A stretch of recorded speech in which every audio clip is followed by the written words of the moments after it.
राधे राधे दोस्तों, श्री बाके बिहारी की कृपा आप पर और आपके समस्त परिवार पर सदा बनी रहे।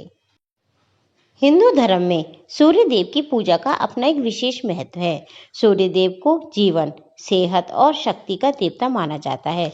ज्योतिष शास्त्र के अनुसार हिंदू धर्म में 33 करोड़ देवी देवता माने जाते हैं।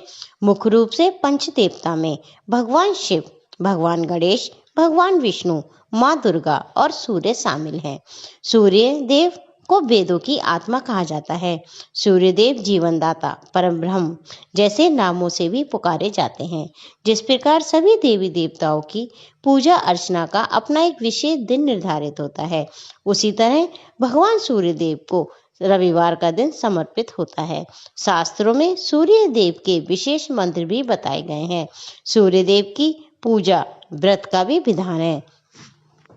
सूर्य देवता की पूजा करने से और व्रत करने से स्वास्थ्य लाभ प्राप्त होता है। देवी शक्तियों में सुरक्षा का आशीर्वाद प्राप्त होता है। भगवान शिव से बुद्धि व ज्ञान प्राप्त होता है। अग्निदेव से सुख समृद्धि व सरस्वती से कला व विद्या प्राप्त होती है। आज हम सुनेंगे रविवार व्रत कथा, जिसके सुनने मात्र से हमें सुख सौभाग्य की प्राप्ति होती है और हमारे जीवन से कष्टों का निवारण होता है। तो चलिए भक्ति भाव से सुनते हैं रविवार की व्रत कथा। एक राजा था और एक रानी थी। उनके पास सिपाही, घोड़े, दास दासियां, धन दौलत सब कुछ था। सिर्फ उन्हें संतान नहीं थी। इस कारण से राजा और रानी बहुत ही ज्यादा दुखी रहते थे। संतान प्राप्ति के लिए उन्होंने हर तरह का दान, धर्म, धार्मिक अनुष्ठान, जप, मंत्र, व्रत, पूजा पाठ किए, लेकिन कोई भी फायदा नहीं हुआ। जब राजा रानी दोनों ही बुढ़ापे की ओर बढ़ रहे थे, बुढ़ापे की ओर बढ़ते गए तो क्या होना क्या था। दोनों गहन सोच में पड़ गए कि अब हमारे इतने बड़े राज्य का क्या होगा, कौन बनेगा इस राज्य का वारिस, कौन लेगा प्रजा की जिम्मेदारी। राजा रानी दिन रात इस चिंता में घुलने लगे। उन्हें खाने पीने की अब सुध भी नहीं रही थी। एक दिन राजा के दरबार में एक साधु आता है तो दासी रानी को बताती है। तब वह दासी से कहती है, ये मेरा अंतिम दान धर्म है। इसके बाद मैं अपने हाथों से कोई दान धर्म नहीं करूंगी। रानी चावल भरा छाछ हाथ में लेकर बाहर आती है। अब रानी भिक्षा देते हुए साधु को बहुत ही ज्यादा चिंता में लगती है। साधु पूछते हैं, रानी जी क्या हुआ, आप इतनी उदास क्यों हो। तब रानी साधु को सारी हकीकत बताती है और रोने लगती है। इस पर साधु कुछ पल के लिए गंभीर हो जाते हैं और कहते हैं, चिंता मत करो रानी, आपकी संतान की इच्छा अवश्य पूरी हो जाएगी। आपकी कोख से एक पुत्र जन्म लेगा, लेकिन वह मात्र 14 वर्ष तक ही आप लोगों के साथ रहेगा। उसके आगे वह मृत्यु लोक को प्राप्त हो जाएगा। इससे बढ़कर आपको कुछ देना मेरे लिए संभव नहीं है। अपनी पूरी बात करते करते उसने अपनी झोली में हाथ डाला और थोड़ी सी भभूत निकालकर रानी को दी और कहा, आप और महाराज दोनों इसे बांटकर ग्रहण करना, तुम्हें जल्दी ही पुत्र की प्राप्ति होगी। इतना कहकर साधु वहां से चला गया।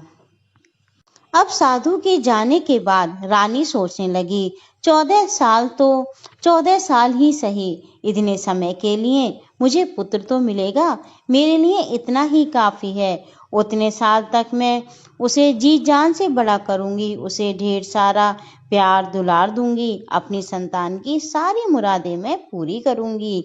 उस रात राजा अपना समस्त राजकाज खत्म करके जब महल में आए तो रानी ने क्या किया, राजा को सारी बात बताई और साधु की दी हुई भभूत राजा को दिखाकर बोली, हे साधु महाराज, ये भभूत हम दोनों को ग्रहण करने को साधु बता गए हैं।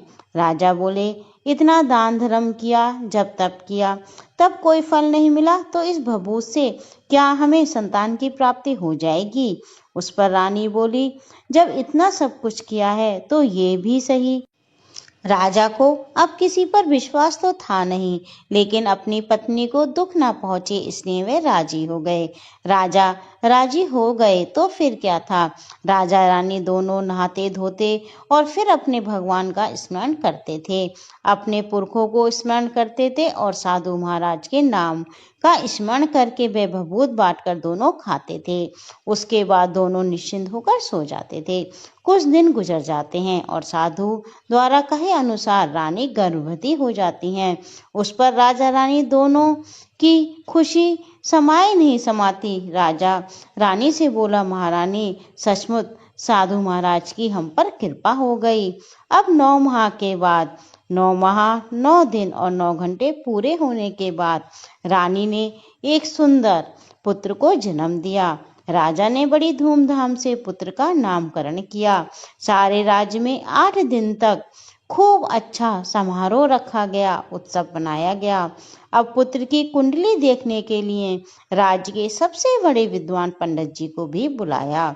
कुंडली देखकर पंडित जी बहुत चिंतित हो गए और कहने लगे, महाराज हमारा राजपुत्र सिर्फ 14 साल तक ही हमारे पास रहेगा। राजा को ये बात पता थी, रानी को भी साधु महाराज ने ये बात बता दी थी। दोनों चुप रह जाते हैं। उसके बाद राजा और रानी बड़े लाड़ प्यार से अपने बेटे को पालते हैं, उसकी हर ख्वाहिश पूरी करते हैं। थोड़े समय के लिए ही सही, भगवान ने संतान की उनकी मुराद पूरी कर दी थी, इसलिए वे हर समाधान मानते हैं। राजा को राजकुमार को बहुत प्यार दुलार करते हैं। राजपुत्र दिन प्रतिदिन बड़े होते रहे। अब 7 साल के हो जाते हैं तो राजा एक अच्छे गुरु की नियुक्ति करके उन्हें पढ़ाई लिखाई, राज्य शास्त्र, शास्त्र विद्या, घुड़सवारी इत्यादि 12 विद्याओं की शिक्षा दिलवाते हैं। जब वे सब शास्त्र विद्या में पारंगत हो जाते हैं और 12 वर्ष के हो जाते हैं, तब एक अच्छी सी राजकन्या खोजकर उसकी शादी कर दी जाती है। 2 साल और बीत जाते हैं, बेटा 14 साल का हो जाता है। एक दिन राजपुत्र राजा से बोलते हैं, पिताजी मैं अपना सारा राज घूमकर देखना चाहता हूँ। आज तक मैंने सिर्फ इस रजवाड़े के अतिरिक्त कुछ भी नहीं देखा है। बेटे की बात सुनकर राजा चिंतित हो जाते हैं, क्योंकि पुत्र का 14वां साल शुरू हो गया था। अब कोई अनहोनी होने के वक्त नजदीक आ पहुंचा था, लेकिन राजा ये सब बातें पुत्र को नहीं बता सकते। अब क्या करना था कि राजा के चेहरे पर खुशी लाकर बेटे से कहते हैं, हाँ हाँ जरूर जाओ बेटा, तुम्हें अपना सारा राज्य घूमकर देखना चाहिए, कहाँ क्या है ये सब जानना चाहिए। कल मेरे बाद तुम्ही को तो राजा बनना है। मात्र एक बात का ध्यान रखना, तुम जहाँ पर रहो, क्या कर रहे हो, ये बात अपनी पत्नी को नहीं बताना। पुत्र कहता है, ठीक है पिताजी, आपने जो कहा है मैं वैसे ही करूँगा। अब राजपुत्र दिन भर अपनी पत्नी के साथ रहते हैं और रात को ठीक 12 बजे बिस्तर से उठकर बाहर चले जाते हैं और फिर सवेरा होने से पहले महल में आकर सो जाते हैं। ऐसा बहुत दिनों तक चलता रहा। अब पुत्र का 14वां साल खत्म होने में कुछ ही दिन बाकी थे। इतने में क्या होता है कि उसकी पत्नी यानी छोटी रानी रात में जाग जाती हैं। वह देखती हैं कि बिस्तर पर राजपुत्र नहीं है। वह महल में सब जगह देखती हैं तो राजपुत्र उन्हें कहीं भी नहीं दिखाई देते। तो अब वह क्या करें, किससे कहें, वे चुपचाप रहती हैं। फिर सुबह पर देखती हैं कि उनके पति अपनी जगह पर सोए हुए हैं।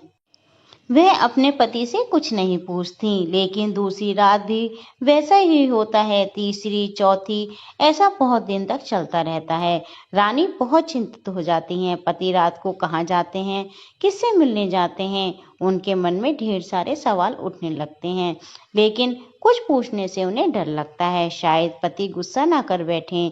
सास ससुर से पूछने के बारे में सोचा तो अपनी कुल और मर्यादा बीच में आ जाती है। इस तरह से वह मनी मन कुढ़ती रहती हैं। इस हालत में ना तो वह खाना खाती हैं, ना कुछ खेल कूद करती हैं।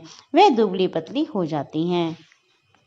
राजकुमारी को एक बूढ़ी मालिन जो कि रोज फूल देने महल में आती हैं। उन बुढ़िया माता का ध्यान छोटी रानी पर जाता है। वह उससे पूछती है, बेटी तुम्हें किस बात का दुख है जो तुम इतनी सूख कर काटा हो गई हो? उस पर रानी कहती है, क्या बताऊं अम्मा तुम्हें, तुम्हारा राजपुत्र हर रात बिस्तर पे से उठकर कहीं चला जाता है और सुबह होने से पहले वापस आ जाता है। वे कहाँ जाते हैं? क्या वह प्रेमिका से मिलने जाते हैं? मैं ये सोच सोच कर अंजल ग्रहण नहीं कर पाती और इस कारण मैं दुबली पतली हो गई हूँ। बुढ़िया ये सब बातें सुनकर उन्हें एक उपाय बताती है, तो बेटी से करने को कहती है, आज रात तुम सोना मत, उसके पीछे पीछे जाकर देखना कि वे कहाँ जाते हैं, क्या करते हैं, तो तुम इस तरीके से उनकी खरीदारी भी कर लोगी और तुम्हारा भ्रम भी दूर हो जाएगा। अब रानी बुढ़िया के कहे के अनुसार चलती है। उंगली की जलन से उसे बड़ी देर तक नींद नहीं आती, लेकिन बाद में वह सो जाती है। दूसरे दिन सुबह बुढ़िया माता फूल लेकर आई। उसके महल में पहुंचती हैं, पूछती हैं, बेटा क्या तुम गई थी अपने पति के पीछे पीछे? रानी कहती है, नहीं अम्मा, मुझे तो नींद आ गई थी। बुढ़िया कहती है, कोई बात नहीं, आज तुम उंगली पर पहले से थोड़ा बड़ा जख्म करना और ज्यादा मिर्च लगा लेना, उससे तुम्हें नींद नहीं आएगी। तो रानी वैसे ही करती है, परंतु वह सिर्फ पति के बिस्तर से उठकर बाहर निकलते वक्त तक जाग पाई। वह उसके पीछे नहीं जा सकी क्योंकि उस समय उसे नींद आ जाती है। दूसरे दिन जब बुढ़िया आती है तो उससे पूछने से पहले ही रानी रोने लगती है और कहती है, अम्मा मैं आज भी उनकी पहरेदारी ठीक से नहीं कर पाई। बुढ़िया कहती है, रोना नहीं बेटी, सब कुछ ठीक हो जाएगा। आज तुम और दिन से ज्यादा बड़ा जख्म करना और उस पर ज्यादा मिर्च छिड़कना, और एक काम करना बेटी, जब तुम्हारा पति बाहर निकले तो तुम उसका रास्ता रोकना। बुढ़िया ने जैसा बताया रानी वैसा ही करती है। आज रात उसे नींद नहीं आई। पति 12 बजे बिस्तर से उठकर जब महल से निकलने के लिए चलने लगा तो वह बुढ़िया ने जैसा उसे बताया था वह वैसा ही करती है। दौड़कर जाकर पति का रास्ता रोकती है और कहती है, तुम कहाँ जा रहे हो, किससे मिलने जाते हो, मुझे सब सच बातें सब बताओ। राजपुत्र उसे समझाने की बहुत कोशिश करता है कि देखो, अगर मैंने तुम्हें ये सब बताया तो मैं तुम्हें दोबारा नहीं मिल पाऊंगा। रानी कहती है, कोई बात नहीं, ना मिल पाओ, लेकिन आज रात तुम जहाँ जाते हो मुझे पहले बता के जाओ। राजपुत्र इस बात में निरुपाय हो जाता है। पत्नी की जिद के आगे उसकी एक भी नहीं चल पाती। ठीक उसी समय उसका 14वां साल खत्म होकर 15वां साल लगने वाला था। अब राजपुत्र सोचता है कि जो होता है वह हो जाने दो, और कुछ चावल मंत्रों से सिद्ध करके अपनी पत्नी को देकर कहता है कि इन चावल के दानों को दोनों हाथों की मुट्ठी में पकड़ना। पहले दाएं हाथ के पकड़े चावल मेरे ऊपर फेंकना, मैं कौन हूं तुम्हें पता चल जाएगा। बाद में बाएं हाथ से पकड़े चावल मेरे ऊपर फेंकना, मैं जैसा था तुम्हें मिल जाऊंगा। यदि तुम बाएं हाथ के चावल मेरे ऊपर फेंकना भूल गई तो मैं तुम्हें कभी नहीं मिल पाऊंगा। रानी कहती है, नहीं भूलूंगी। रानी बड़े आत्मविश्वास के साथ कहकर बाएं हाथ से पकड़े चावल अपने पति के ऊपर फेंक देती है तो राजपुत्र एकदम एक विशाल घोड़ा बन जाता है। एकदम उम्दा सफेद गर्दन पर लंबी आयाल, देखते देखते वह तेजी से दौड़ने लगता है। रानी उस घोड़े को एकदम भौचक्की होकर देखने लगती है और पति के बाएं हाथ के चावल फेंकने की जो बात कही थी वह भूल जाती है। उसकी आंखों के सामने घोड़ा महल से बाहर निकलकर चला जाता है। घोड़ा जो महल से बाहर जाता है वह वापस नहीं आता। अब रानी को बड़ा पश्चाताप होता है। वह स्वयं को कोसने लगती है, लेकिन अब कोई फायदा नहीं था। राजपुत्र अब वापस नहीं आया। सुबह होते ही महाराजा महारानी को सब बात पता चलती है तो उन्हें बहुत दुख होता है। वे बिस्तर पकड़ते हैं और राह देखते हैं एक दिन उनका बेटा वापस आ जाए। इस तरह 1 महीना गुजरता है, 2 महीने गुजरते हैं, 3 महीने गुजरते हैं, 6 महीने गुजरते हैं। राजपुत्र का कोई भी अता पता नहीं लगता। प्रधान राजपुत्र को ढूंढने के लिए राज के गांव गांव सिपाही भेजते हैं, लेकिन उसमें उन्हें कोई भी सफलता नहीं मिलती। उधर रानी की जिद के कारण पति गायब हो गया। ये सोचकर वह मनी मन अपने आप को कोसती रहती है और प्रण लेती है कि कुछ भी करके पति को ढूंढ कर लाएगी और उसे वापस घर लेकर आएगी। एक दिन वह सुबह उठकर सास ससुर के महल में जाती है और कहती है, मैं अपने पति की खोज में जा रही हूँ। महाराजा महारानी को और क्या चाहिए था, कुछ भी करके उनका बेटा उन्हें वापस मिलना चाहिए था। वे बहू को जाने की अनुमति देकर कहने लगे, बेटी तुम्हें जो चाहे वे करो, जहाँ जाना है वहाँ जाओ, लेकिन हमारे बेटे को वापस लेकर आओ। भगवान तुम्हें कामयाबी दे। अब रानी क्या कहती है कि अपना शाही वेश बदलकर एक सेठानी बन जाती है। कुछ दास दासियों को, कुछ नौकरों को साथ में लेकर, कुछ सामान को साथ में लेकर वह राज्य की सीमा पर जाकर वहां एक भोजनालय खोल लेती है और वहां आने जाने वाले सब यात्रियों को खाना मुफ्त में देने लगती है। लेकिन शर्त एक रखती है कि खाने वाले को उसकी देखी कोई अजीब चीज उसकी मालकिन को यानी राजकन्या को बतानी पड़ेगी। अब क्या था, वहां आने वाला हर नागरिक अपनी तरफ से मैंने ये देखा है, मैंने ये देखा है कहकर मुफ्त का खाना खाकर चला जाता था। परंतु रानी को जो बात सुननी थी वो उसे कोई भी नहीं बताता था। ऐसे ही बहुत दिन बीत गए तो उधर क्या होता है कि रानी के महल फूल लेकर जाने वाली बुढ़िया की एक बेटा और एक बहू थे। उसका एक छोटा बेटा था, यानी बुढ़िया का एक छोटा पोता था। तो बेटा बहू सुबह काम के लिए निकलते तो पोते को संभालने की जिम्मेदारी बुढ़िया पर रहती थी। बुढ़िया माता दिन भर पोते को संभालती।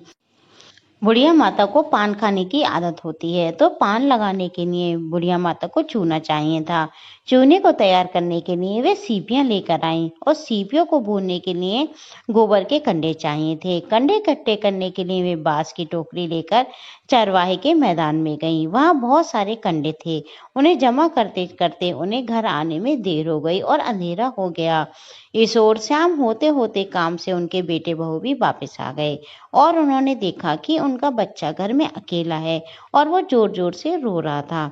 वे दोनों बेटे बहू गुस्से से लाल पीले हो गए। इतने में बुढ़िया घर पर पहुंची। बेटे ने पूछा, पोते को अकेला छोड़कर कहाँ गई थी? बुढ़िया माता बताने लगी कि गोबर के कंडे इकट्ठे करने गई थी। इस पर बेटा बोला, दोबारा अगर बच्चे को घर पर अकेला छोड़ के कहीं गई तो मैं तुम्हें बहुत पीटूंगा। बुढ़िया माता कहने लगी, नहीं बेटा, फिर मैं ऐसा नहीं करूंगी। लेकिन दूसरे ही दिन बुढ़िया माता ये बात भूल गईं और चरवाहे के मैदान पर कंडे इकट्ठे करने चली गईं। शाम को जब वे बेटा बहू काम से लौटे तो देखते हैं कि बच्चा फिर घर में अकेला रो रहा था। अब उनकी सहन शक्ति खत्म हो गई और उन्होंने बुढ़िया माता को घर से निकाल दिया। बुढ़िया माता रात भर घर के बाहर अंधेरे में बैठी रही और सुबह होते ही हाथ में टोकरी लेकर कंडे इकट्ठे करने के लिए चली गई। कंडे इकट्ठे करने का मानो बुढ़िया माता पे पागलपन सवार हो गया था। कंडे इकट्ठे करते करते कब अंधेरा हो गया उन्हें मालूम ही नहीं चला और उन्हें गांव का रास्ता ठीक से नहीं दिखाई दिया। अंधेरे में वे आंखें फाड़ फाड़ के रास्ता देखती रहीं और कहीं आगे निकल गईं। फिर क्या होता है कि उन्हें एक कपिला गाय छन छन की आवाज करते, गले की घंटी बजाते ठुमक ठुमक उस मैदान में आ गई। बुढ़िया माता देखकर सोचने लगी, इस गाय के पीछे पीछे जाऊंगी तो गांव तक पहुंच जाऊंगी। बुढ़िया माता उस गाय के पीछे पीछे जाने लगी। उस मैदान में गाय एक साथ में मैदान तक पहुंच गई। अब क्या होता है कि उस मैदान में एक बड़ा सा पत्थर था। गाय जाकर उस पत्थर को सींग मारती है। सींग मारा तो वह पत्थर टूट कर हट गया। पाताल में नीचे जाने की सीढ़ियां दिखाई देने लगी। अब वह गाय उस सीढ़ियों से नीचे जाने लगी। बुढ़िया माता सब देखती रहीं और झट जाकर गाय की पूंछ को पकड़ लिया। पूंछ पकड़कर वह गाय के साथ नीचे पाताल लोक में पहुंच गईं। पाताल लोक में पहुंचते ही तुरंत गाय की पूंछ छोड़ दी और इधर उधर देखने लगी। वहीं बुढ़िया माता ने देखा कि पाताल में सब जगह जगमगाहट है, दिए जल रहे हैं, तेज रोशनी गाय के ऊपर पड़ती है और एक अद्भुत घटना घटने लगती है। जैसे ही गाय नीचे जाती है उसके गले में अपने आप साकल पड़ जाती है और कोई उसका दूध दुहाने लगता है, लेकिन जो कोई दूध दुह रहा है वह उसे दिखाई नहीं देता। बुढ़िया माता बहुत घबरा जाती है।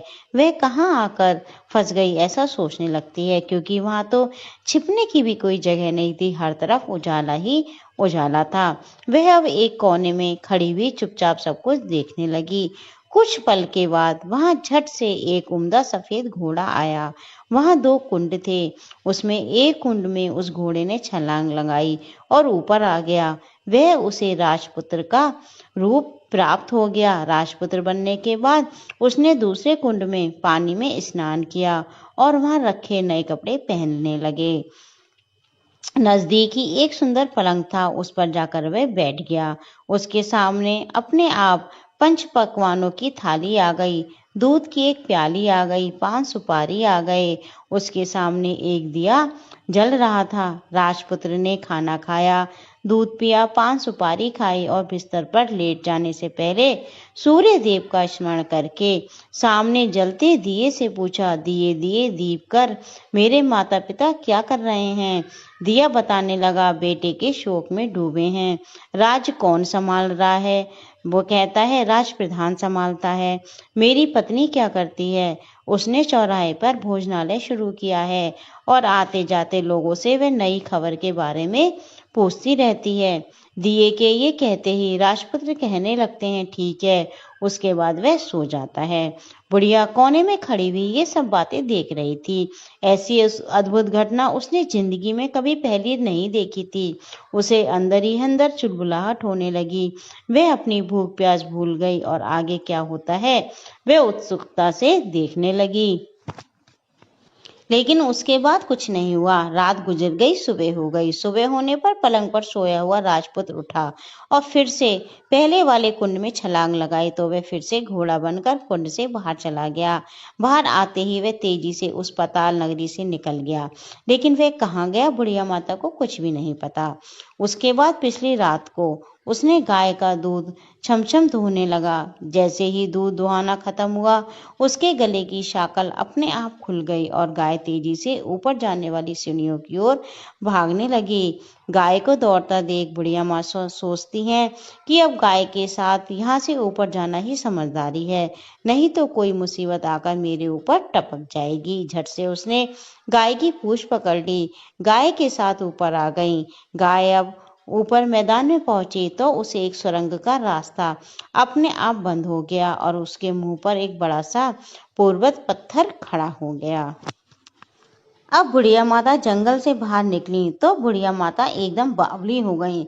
उसने पाताल नगरी में जो कुछ देखा था वह जल्द से जल्द किसी को बताने के लिए उतावली हो गई।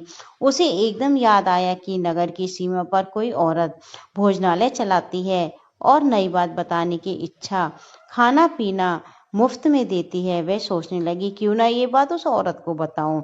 यदि उसे ये बात पसंद आई तो बाकी जीवन खाने पीने की झंझट से मुक्ति मिल जाएगी। बुढ़िया माता ने मन ही मन तय कर लिया। तुरंत उस भोजनालय के द्वार पर टंगे नगाड़े के सामने खड़ी हो गई और जोर जोर से नगाड़ा बजाना शुरू कर दिया। नगाड़े को इस तरह शोर सुनकर मालकिन यानी छोटी रानी मन में प्रसन्न हो जाती हैं कि शायद कोई बड़ी बात लेकर आया है। रानी सिपाहियों को आदेश देती हैं, जाइए, जो कोई भी आया है उसकी खातिरदारी कीजिए और उसे अंदर बुला के लाइए। बुढ़िया माता अंदर आती है। उन्होंने पूछा, बुढ़िया माता क्यों नगाड़ा बजा रही हो? बुढ़िया बोली, कुछ नहीं बेटा, यहाँ खाना मिलता है ना, इसलिए आई हूँ। खाना चाहिए? मिलेगा, लेकिन कोई नई बात बतानी पड़ेगी। हाँ बताऊंगी, एक बात मालूम है मुझे। ये बात कहकर सिपाही बुढ़िया माता को अंदर ले जाते हैं और उनका बहुत आदर सत्कार करते हैं। अब एक बड़ी सी थाली में बुढ़िया माता को व्यंजन परोसे गए। बुढ़िया माता कुछ दिनों से बहुत भूखी थी। वह खाने पर टूट पड़ी। खाना खाने के बाद सिपाही ने उन्हें एक नई साड़ी पहनने को दी। उसके बाद उसे लेकर वह रानी के पास गए। बुढ़िया और रानी ने तुरंत एक दूसरे को पहचान लिया। बुढ़िया माता बोली, बेटी तुम? रानी बोली, अरे अम्मा आप। कुछ ही देर बाद दोनों भली भांति बातें करती रहीं। आखिर बुढ़िया से कहने लगी, अम्मा बताओ तुमने क्या नई बात देखी? नई बात? मैंने कोई नई बात नहीं देखी। वह तो मेरे पास तुम्हें देने के लिए खाने के पैसे नहीं थे, इसलिए मैंने तुमसे झूठ कहा और नगाड़ा बचाया। रानी ने कहा, अम्मा घबराना नहीं, मैं किसी को तुम्हारा नाम नहीं बताऊंगी। फिर भी बुढ़िया, मैंने क्या देखा, कब देखा? मैंने कुछ नहीं देखा बेटा, मैं क्या बताऊं, मैंने कुछ नहीं देखा। अब बुढ़िया माता से रानी ने बहुत मिन्नतें की तो रानी ने उन्हें बताया। अब बुढ़िया माता ने सारी बातें उस राजकुमारी को बता दी। राजकुमारी को यकीन हो गया कि राजपुत्र उसी का पति है। वह तुरंत बुढ़िया माता से कहने लगी, अम्मा मुझे उस जगह पर ले चलो। नहीं बेटी, वह पाताल राज है, सांप है, यदि किसी ने तुम्हें देख लिया तो तुम्हारी जान खतरे में पड़ जाएगी। लेकिन रानी ने उनकी एक भी बात नहीं मानी और वह उस जगह पर जाने की जिद करने लगी। आखिर बुढ़िया माता ने उनका कहना मान लिया और वह उन्हें लेकर वहां पे जाने लगी। अब दोनों उसी मैदान पर पहुंची जहां की उन्हें गाय मिली थी और गाय का इंतजार करने लगी। दिन ढलते ही अंधेरा घिरने लगा और गाय हमेशा की तरह वहां पर आ गई। मैदान के उसी कोने में जहां पत्थर रखा था, गाय ने सींग मारा तो झट से पत्थर हटकर सुरंग जाने का रास्ता खुल गया। गाय उस रास्ते में नीचे उतर गई तो बुढ़िया और रानी कहने लगी, जल्दी आओ बेटा, हम गाय की पूंछ पकड़कर नीचे उतरेंगे। दोनों गाय की पूंछ पकड़कर नीचे उतर गईं। पहले बुढ़िया माता जिस कोने में छुपी थी उस कोने में छिप गईं। अब नीचे जब सब कुछ पहला जैसा घटित हो गया।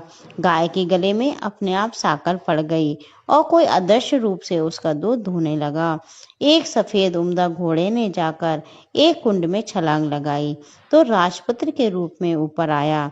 राजपुत्र दूसरे कुंड में नहाने लगा।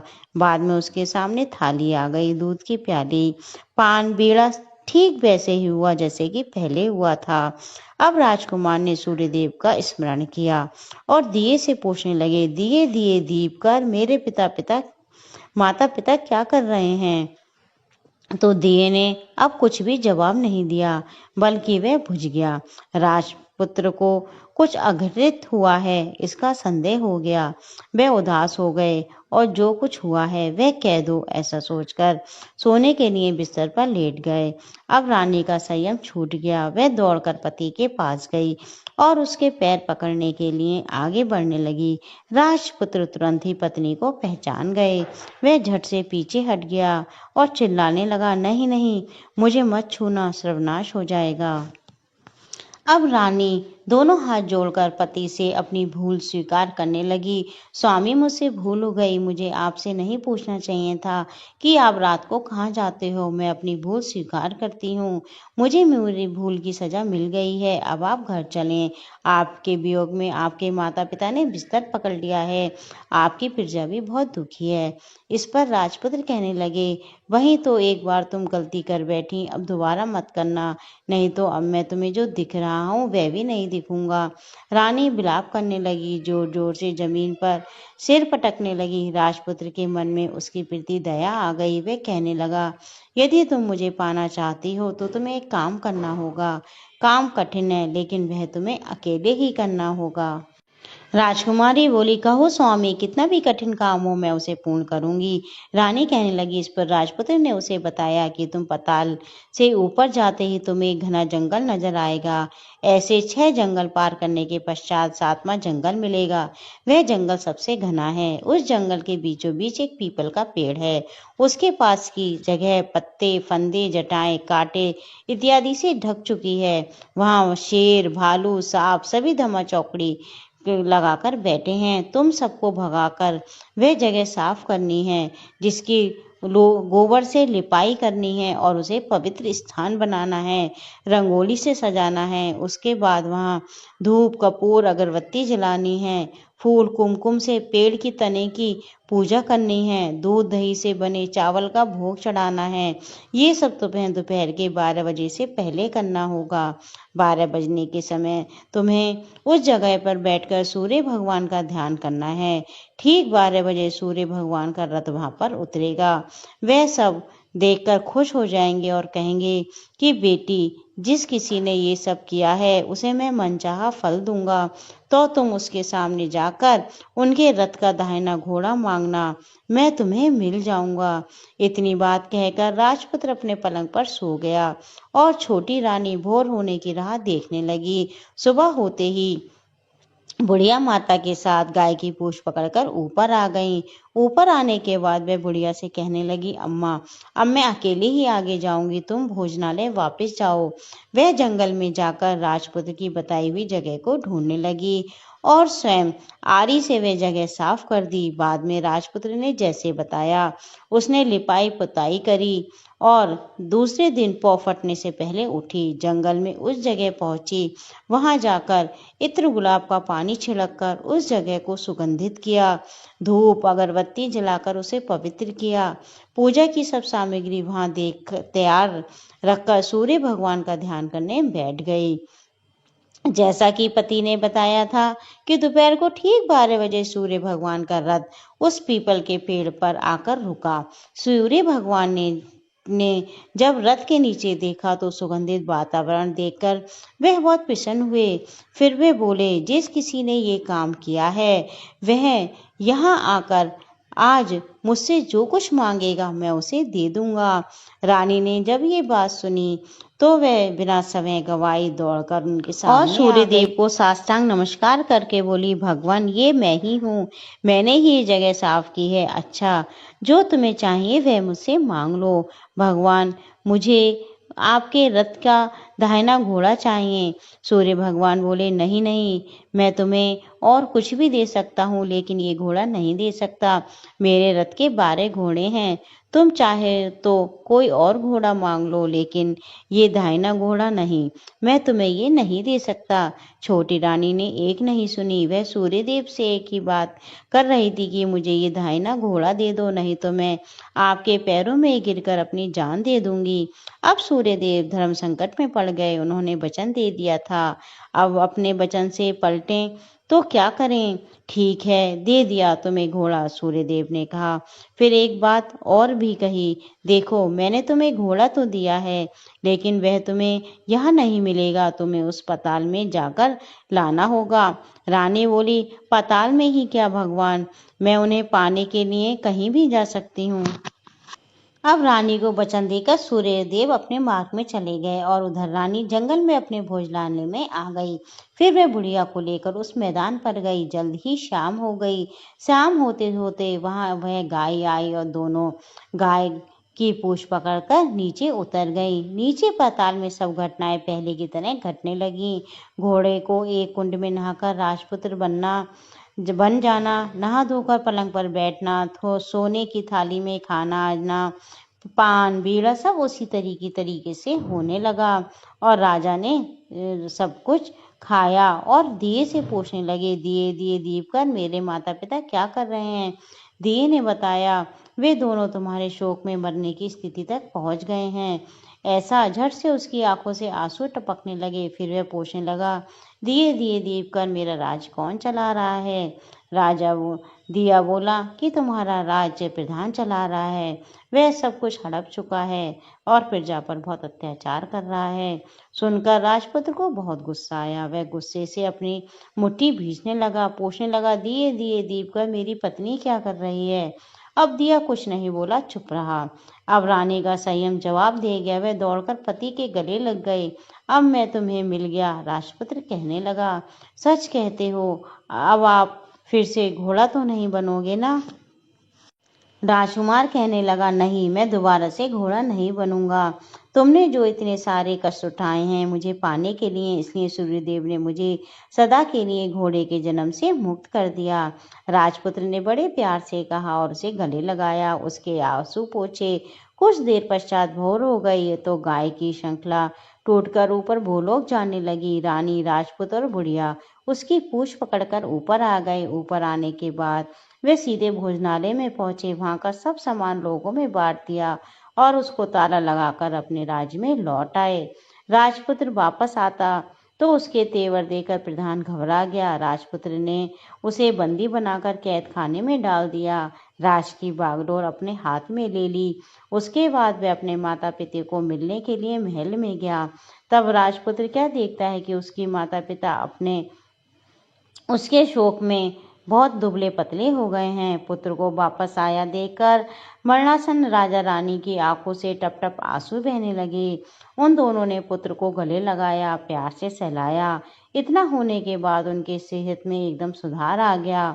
अब वे फिर बिस्तर से उठ गए और पुत्र को आशीष देने लगे। राजपुत्र के आने की खबर पूरे राज्य में फैल गई। प्रजा खुशी से फूले नहीं समाई। प्रजाजन राजमहल के सामने इकट्ठे हो गए। राजपुत्र ने भी उन्हें दर्शन दिए और जब वह आज से उन्हें कोई दुख नहीं पहुंचेगा ऐसा वचन भी दिया। अब राजा अपने पुत्र का राज्याभिषेक करने लगे और उसे सिंहासन पर बिठाया। बहू को महारानी का दर्जा दिया। स्वयं अपनी पत्नी के साथ ईश्वर स्मरण करते करते अपनी खुशी से दिन व्यतीत करने लगे। महाराजा बना राजपुत्र अच्छी तरह से राज्य चलाने लगा और अपनी पत्नी के साथ सुख शांति से जीवन व्यतीत करने लगा। उस बुढ़िया माता को रानी ने अपने पास ही रख लिया। उसकी अच्छी तरीके से देखभाल करने लगी। बुढ़िया और उसके बुढ़ापे के दिन अच्छे से गुजर गए। बोलो सूर्य भगवान की जय।